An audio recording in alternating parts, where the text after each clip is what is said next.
Good afternoon and welcome back to the Illiterate Greek. In Hebrews 12 it says, "For whom the Lord loves he chastens, and he scourges every son whom he receives." The Amplified Bible tells us, "The Lord corrects and disciplines everyone whom he loves, and he punishes, even scourges, every son whom he accepts and welcomes to his heart and cherishes." Now, in the NIV Bible, it says, "No discipline seems pleasant at the time, but painful. Later on, however, it produces a harvest of righteousness and peace for those who have been trained by it."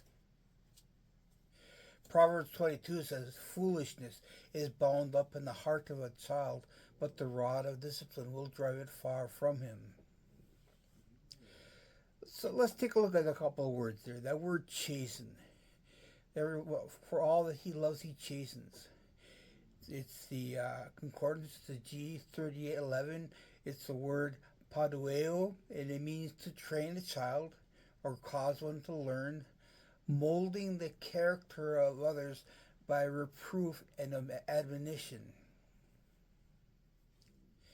And the other word there is, he scourges every son whom he receives. The word receives.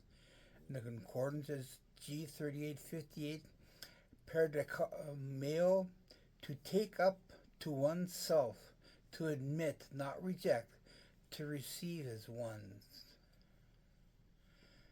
So, in other words, it's your punishment.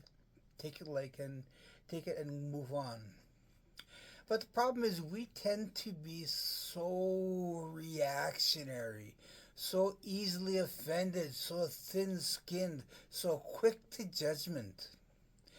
Do you remember Jesus with the woman who was caught in the very act of adultery?